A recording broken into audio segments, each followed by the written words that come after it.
thing on our agenda this morning is to approve the minutes for May 14th. Do we have a motion to approve? So moved. Second.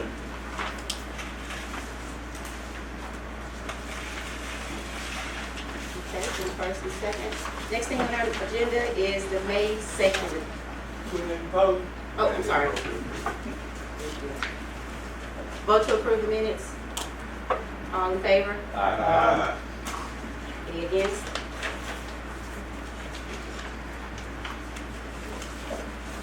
Good morning. Good Good morning. morning. How everybody doing today? Everybody have a good morning this morning. I made safety report. You guys in your package. Days since our last recordable was 106 days without a lost time increase to 171 recordables for the month.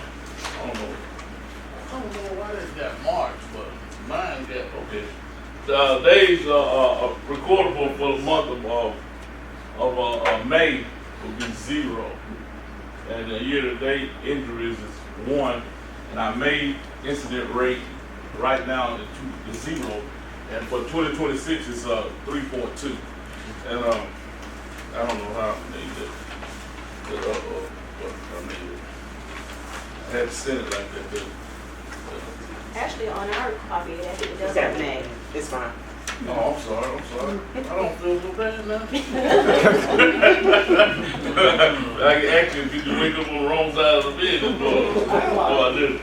Well, you know, I sent out a handout for the month. I actually sent out 2.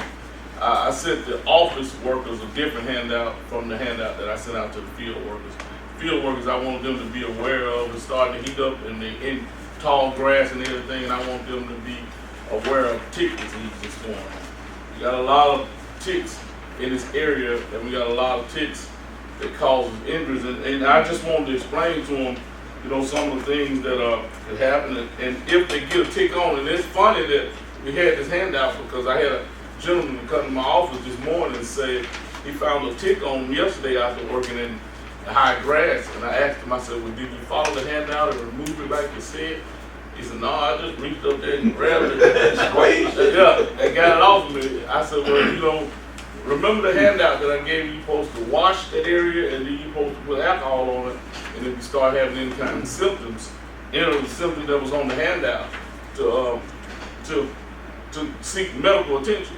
And I also, I want the office workers to know about sitting too long and starting to stretch. I want them to be mindful of sitting in front of the computer screen. I know you don't have it in your package, but I sent them a different one. And I was intending to give it to Miss Danielle, but I forgot to give it. But I wanted them to be more mindful of just sitting there in one place at one time, watching the computer screen all day long. Get up and do some type of stretches, you know, calisthenics or something to get your body back into working form and not just sitting there all day. But like I said, again, I feel employees to be mindful of all of the diseases. And we have 2 different types of bug repellent. We have we have a Benz, which has a little bit of DEET in it for the non-FR clothing. Our FR clothing, our flame-resistant clothing, has a different type of bug repellent that they put on. So I want to make sure every truck had it on it. I want to make sure that they wore the bug repellent when they go out, because you know at this time of the year mosquitoes are bad, and you know you want to spray off and try to keep the insects and everything off of them. So I want to make sure they had the proper repellent. Yes, sir. Yes. Promethean or whatever. Yes, sir. Last one, that stuff works. Yes, sir. I'm a tick magnet. You're a tick man. If there's a tick within 100 yards of me, it's gonna get on me. And I'm allergic to them. They bothered me for 3 or 4 months after I had a tick. I'm removing them properly. That stuff works. Yes, sir. My hunting clothes, when I used to spend a lot of time out in the woods, you don't spray it on you spray it on your clothes. And it will keep the ticks off of you. And my understanding, the stuff I read about it, you can wash those clothes 2 or 3 times and it still works. So there's some bad stuff. Yeah, and I was unaware until I started researching and looking into it that if you work outside, when you come in, you actually can put your clothes in the dryer. Don't wash them, just put your clothes in the dryer. As soon as you get out the yard, it'll kill anything that's on the floor. You know, a lot of times we have a tendency to just throw them in the hamper to get clean when you get through doing your yard work. But it says if you put it in the dryer and dry it at a certain temperature, if it's any ticks or anything on it, it'll kill it. So just to be mindful. I know y'all do a lot of outdoor work, Miss. So I just want everybody to be aware. Thank you. My 2 cents to add to that, if you need someone to come and speak with your team about that, personally, I can testify to that. My stepfather, 20 years ago, was bit by a poisonous tick, a tick that actually had Lyme's disease. And so that's 4 months after that, he passed away. Of course, with heart issues and all that, but that was the contributing factor. So if you need someone to bring it home for you, we'll really can do it. Thank you. Before we move off the safety, can't give a lot of details about what's going on, but on Tuesday morning, we had a significant accident occur in Southland County. One of Southland's employees, like I said, we started the investigation undergoing, but one of Southland's employees made contact with Energized Electric Parts. Sorry. They made contact with Energized Electric Parts at primary voltage. Very serious accident. He's still in the hospital right now. He is alive, but he's still in the hospital right now. Our employee that was on site, Mike Downing, was there. It was a very traumatic experience for him as well. He's of retirement age, and as a result of that incident, he opted to retire immediately. It was pretty catastrophic. So Brett's going to be talking about staffing report, but we have another opening in our electric department now as a direct result of that. But the Southland employee is stable. He had surgery yesterday. I don't know how successful that surgery was, but he has pretty serious third-degree burns. So keep him in your prayers. It's a pretty rough situation. So we've had a rough week.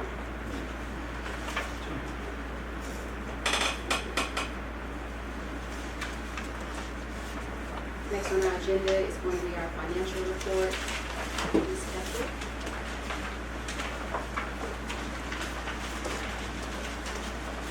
Green loud. Excuse me.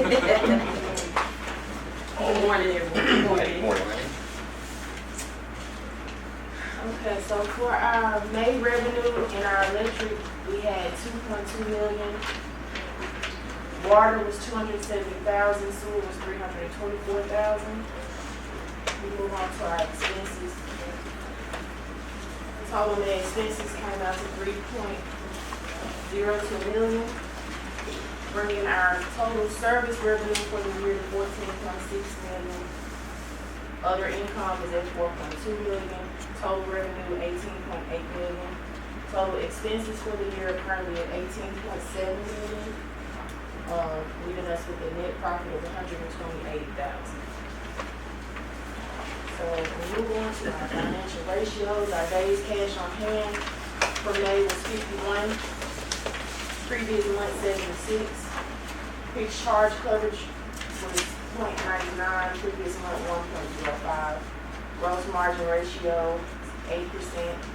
Previous month 10%. Operating margin ratio 2.53. Previous month was 6.54. Current ratio 27.91. Previous 23.65. And our debt service coverage ratio was 0.24. Previous month was 1.25. Any questions? One thing while we're on financials, so we're in the process now of integrating all of our data points and our financials rates that are laid out by ordinance into our new CIS system. So you're going to see in the next few months, you'll see we'll be coming back to the commission because we're finding discrepancies in our billings, policies that weren't being administered correctly, we weren't properly billing. There were language in the ordinance, one of the water ordinances that we should have been increasing rates based on the CPI. We weren't doing that, that kind of increase was 2022. And so we'll be asking the commission to just update some of those things as we find those discrepancies in our plan. And we'll go to city council and get them to adjust the ordinance. What was originally passed, we just have to.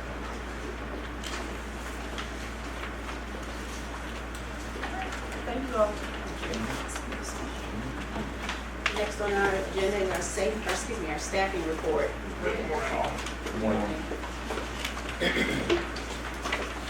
So the only change that we have from previous is the, what Tom alluded to, and that is the retirement of that superintendent. So those numbers there were changed to 4 open positions. The water department being the largest number of open positions, I do know that Bob and I have spoken with HR, and that we've got a considerable number of applicants available, that they are going through those applications and should be looking at starting that process of trying to get some of those positions filled. Not a lot of change at this point, number one. Retirement. I have a question. On the meter department, I know we have that one position. What's that actual title? I think it's just a meter tech, Meter tech. Control check. control tech. And then for the water department, those 5 positions, what are those? The actual titles? Well, someone with the experience could come in as an operator that already has some licensing, but it's really general. There's 4, water operator 1, and 1 equipment. Oh, and there's equipment operator, okay. So they're kind of specific in that operators have to have some licensing, and equipment operators have to have some experience. Okay. I just know sometimes when we're talking with people and they're asking if we have any positions open, instead of saying, yeah, we have something in the water department, now we can tell them what that position is, and they may qualify for that position. The equipment operator position, that employee needs to be proficient operating the backhoe and tractor.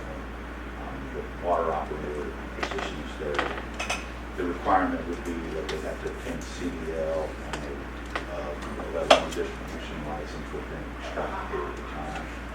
But those are entry-level positions.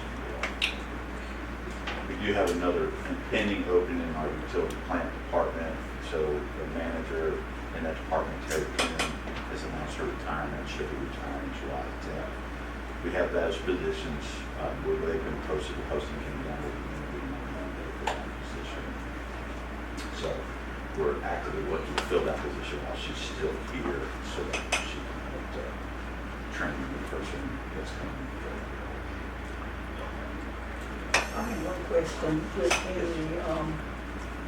In the water department, how is this impacting what needs to be done?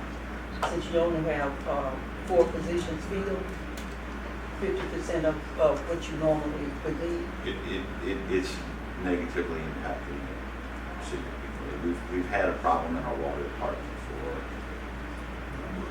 10 years. We've been understaffed in our water department. We've been able to rely on contractors to help fill in that hole, fill in the hole. So, but what's happening is we're starting to lose some of the skill set of our internal workforce because some of the work. So we tend to put the contractors on larger construction projects, and we use our internal employees to do service calls, replace behind, and stuff like that. We've had a lot of work come up with the Southwood Main extension that's going on, and then with the RDOT project that's going on the north side of town, we've had a lot of work there as well. And so what's causing us a challenge there is we put that out to bid for a contractor, and the pricing came back, and it was 3 times what was. We had an engineering firm do an evaluation of what they thought the pricing should be, and the pricing came back 3 times what we thought it should be. So we didn't accept any of those bids, and we're doing that work with our in-house resources, because we were trying to be good stewards of the ratepayers' money, but it's causing us significant impacts on our water department. So part of the challenge is they're struggling to even find time to bring some of the folks in to interview them. And so we're looking at different alternatives about how we can get folks in and interview them and get them in, but then we're going to have a training curve. So yeah, there's a lot of challenges that we're facing from this standpoint, which is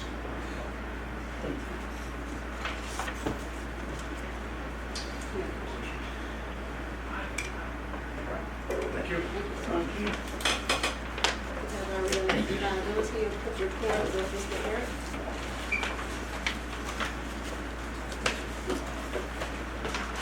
Good morning. So, for our, the last rolling 12-month period, our SADI with, says, average number of minutes of outage per customer, including major events, is 75.33, slightly better than last month. Discounting major events is 24.25, about the same as last month. Katie, the average time it takes to restore an outage, counting major events is 95.6, about the same as last month, and discounting major events is 87.42, pretty close to last month as well. Those always stay pretty consistent for us. And then safety, number of outages a customer will, on average, experience in a year. Counting major events is 0.79, about the same as last month, and discounting major events is 0.28, about the same as last month again. So, as I talked about last meeting, we've had a lot of storms recently. They bumped our major event numbers up. Storm damage, or storm outages and lightning, the clear majority of what we're dealing with, but we're starting to move away from that, but it's going to impact our numbers for quite a while. And then this is just the extended cost breakdown for the last 12 months. You can see how big of an impact just lightning is on its own.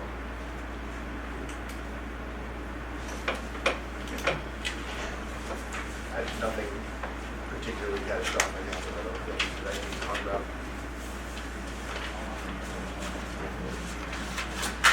Any questions for us? Mark?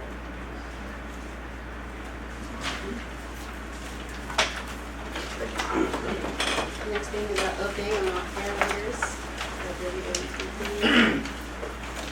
Good morning. So what I'm going to talk about is the aerator problem we're having at the wastewater treatment plant since we've had the upgrade. No, you can just move it forward. We had fine board diffusers, and we switched to these aerators, which are brush aerators on top, and our treatment plant is an oxidation ditch. And these are in 95% of the treatment plants that are oxidation ditches, so these are what's supposed to be there, okay? It's bulletproof as it goes. You'll hardly see any problems with it. But out of the 12 that we had, we lost 5 of them pretty quick after they installed. The contractor, not the contractor, but the manufacturer of these is supposed to give us an answer of why this has happened. So what this did, by losing 5 of our aerators, we lost 45% of our aeration capacity. So what we had to do was add these aerators that Coca-Cola gave us to supplement it once it got hot to put enough oxygen in the water for the organisms to live. Can you go to the next one, please? So this is the motor, this is the gearbox here. These gearboxes are Dodge gearboxes. They've been around for 100 years. I can't explain why these gearboxes went down. Before this happened, we had a couple of bearings go down. That's unusual too, but we're supposed to get 1 million hours out of the bearings. I can't explain this.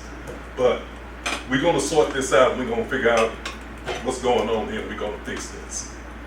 Okay? So, go to the next page. So this is the aerator right here under here, and you have a series of discs, and what these discs do, they take the water and they lift it, and they add air to the water as they lift it, and then it forces it back down into the water to add DO to the water for the organisms to live. So that's why these are so important. Without air, we have no treatment. So, but we're surviving, we're not violating. We got about 80% of our aeration capacity by adding the supplemental aerations. So, you know, we're surviving in this hot weather. But we need to get those 5 aerators back online and running. So it was a challenge for us. Our plant went live at the end of January, and inside of 3 months, we lost 5 of 12 aerators.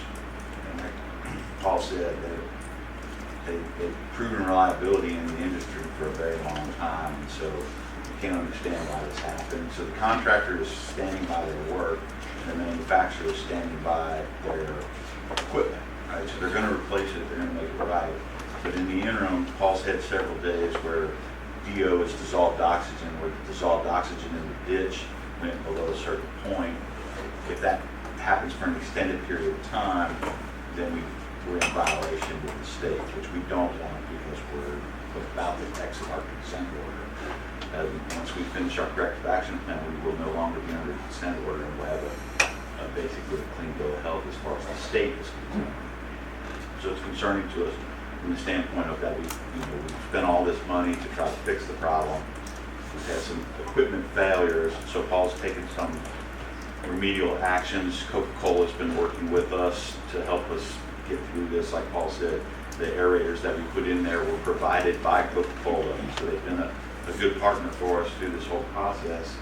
And we're working together to try to figure out what we've got to do moving forward. So we have additional We gearboxes. have 2 additional gearboxes, 3 posts are on their way. Once all 5 of them get here, they're gonna install. The challenge for us is as the temperature goes up, the dissolved oxygen tends to go down, That's correct. right? And as we move into the summer months, we need aeration and to push oxidation into those ditches more than ever. And so it's really, the timing's really bad for us right now. So these areas supposed to provide us treatment up to 24,000 pounds a day of BOD. We get 10,000 pounds in. As long as we stay at 10,000 pounds, we're okay. If we go significantly higher than that, then that's when it becomes a problem. So as long as we stay around 10, we're okay. So, So I was just gonna any citizens watch this video, what kind of and have questions, what kind of information should we be able to provide for them? Well, if you understand wastewater, it's kind of technical. I can explain to them as best I can how wastewater treatment works. But the sewage comes in, it has a certain strength. But that strength is what we got to treat, and the air is what does it. The air is the heart of the operation. So So not understand the process, but how would it impact them? it would not On impact the it. quality of their water, No. that's gonna be the main thing that. This is everybody's wastewater interested and in. not drinking water. So Right, it's what right. leaves your house. So once it leaves your house, you never see it again. But see, they're gonna wanna know. Yes, The yes. So biggest impact will be on the utilities, because if Paul doesn't get enough aeration in his ditches, he loses his organisms that are in the ditch. He can't effectively remove the bacteria out, and then our discharge becomes, turbid. Put the best word you can put. But you're discharging it into the river body. well, we wouldn't be able to discharge because we would be in violation on our discharge Right. permit, because we wouldn't be able to meet the Well, criteria. we're on the on our consent discharge. order, as long as we on the construction bid, they will not find us, as long as we still under construction. Yes, so as long as we still under the construction, once we come waiting on the construction, then we will get a new permit, and then that's when we'll have to watch it. But we're on the construction now, they will not do that. We just want to make sure, I just want Paul to make the commission aware that we've had this problem with our new parts, right? We're actively working on, but we have an issue going on down there that we're trying to address. It shouldn't impact our residents at all. Paul does a really good job staying on top of it. Coca-Cola does a good job working with us, trying to help us figure out this. What happens is the reason that Coca-Cola is so important to us on this is they give us VOD, and it's high concentrate VOD because it has sugar and stuff in the water. And so when it comes in to the treatment plant, the most simplistic way that I can put it is all the bacteria and stuff in Paul's plant, they kind of go crazy. And if they don't have enough oxygen, they burn themselves out. They're 50% of my VOD. They go on the sugar high. And so we have to, it's imperative, if we don't have enough oxidation in our ditches, we wouldn't survive if they didn't help us. And so it's imperative that, especially as the temperature goes up, that we're working toward fixing this problem, but I just want to make the commission aware of it. Ms. Brown, are you asking how that affects the community residents? Like maybe, with this being said, if someone does happen to watch this and they say, well, what about that water in my ditch? Does that No, affect? no. Okay. It's gonna be discharged into the river. Right. And I know they have rules and regulations for, Correct. what condition it can be Correct. Yeah. discharged in. But we need to be able to tell them because they will have questions. They don't know how how the recycling is going. Well, And we know that it's discharged. we are one of only many cities that dump the Mississippi River. And Memphis, St. Louis, Chicago, many cities dump in the Mississippi River, and they have to clean their water just like I do.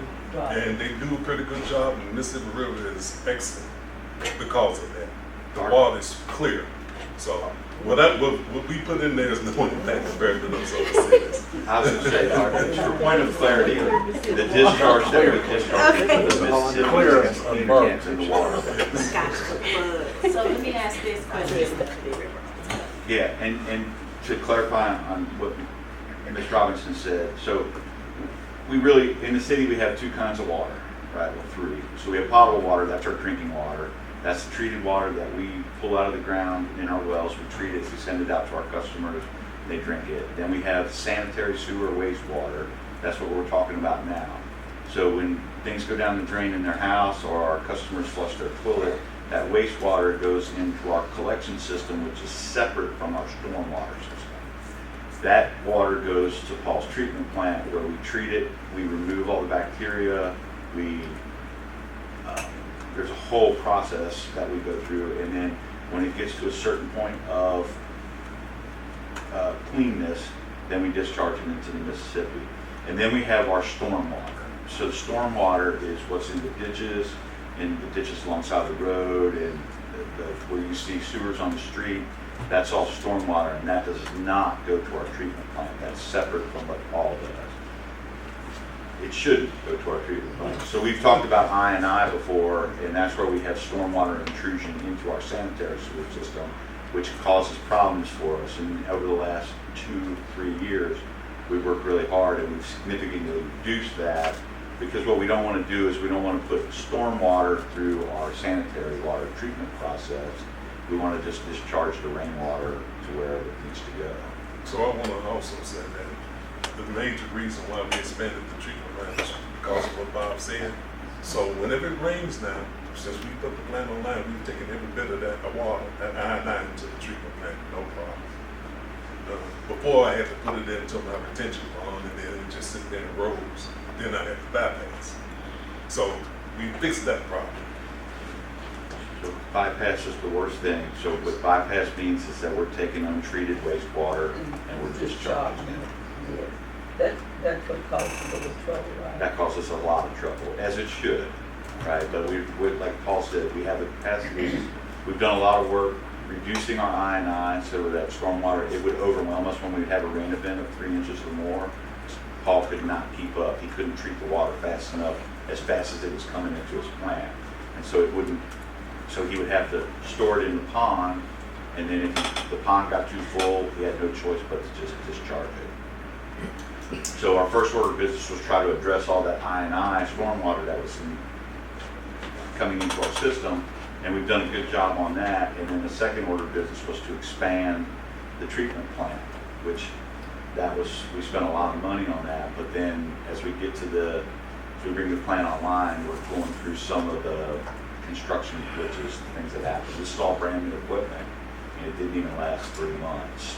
So that's a little bit of a challenge for us. We still have to treat the water that comes in, but we're trying to figure out now how we can do that with 3-month-old equipment that's failed. That's guaranteed. How long's the guarantee on it? I think the warranty is 2 years, I believe. Yeah, and it didn't even last 3 months. So they're standing by it, right? But in the short term, we just have to figure out how we can continue to treat water without discharging or polluting the river. Yes, sir.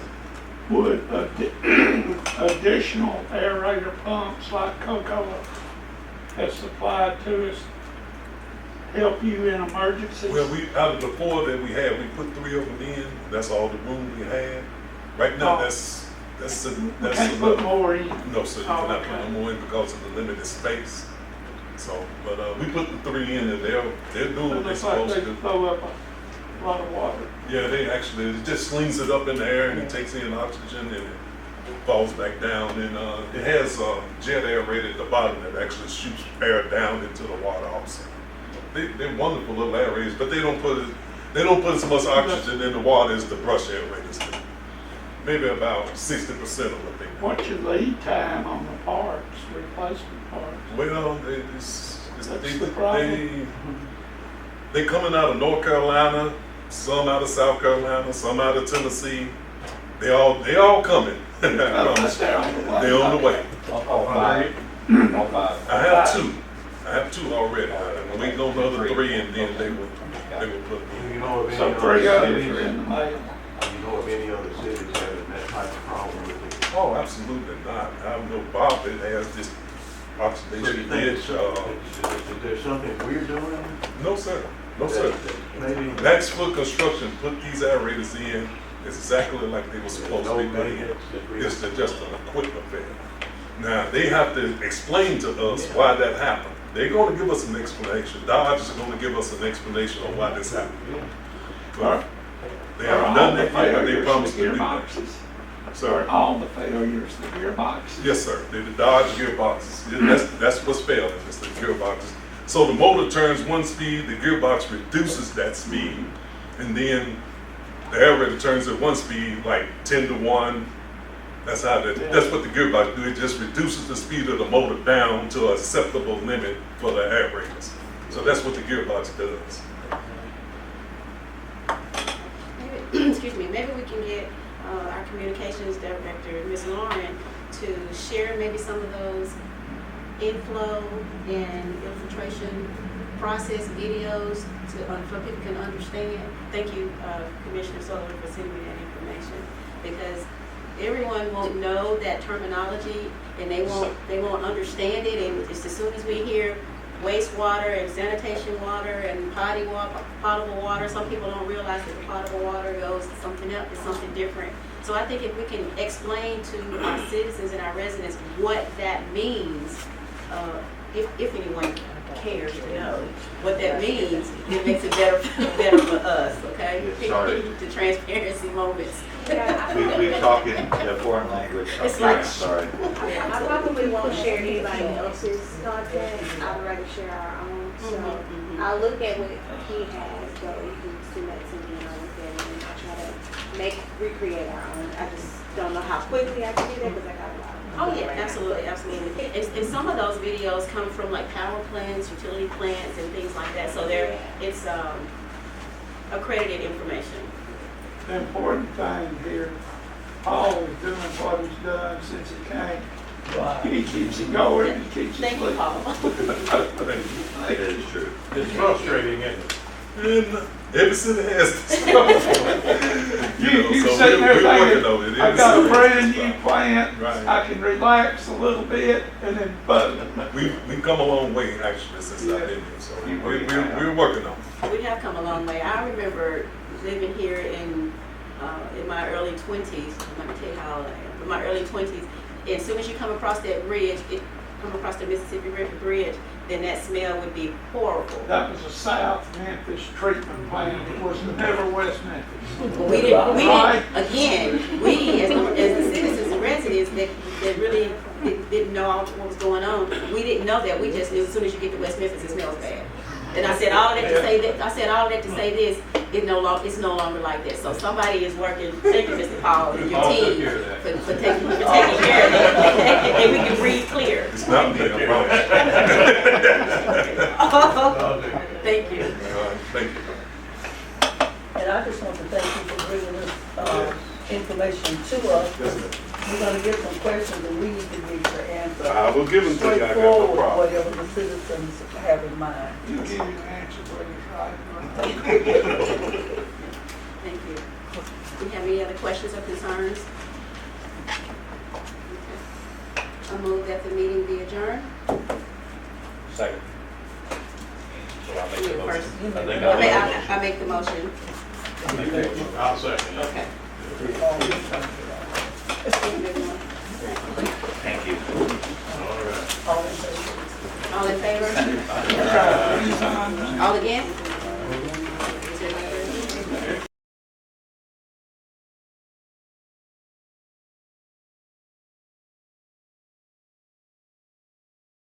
another?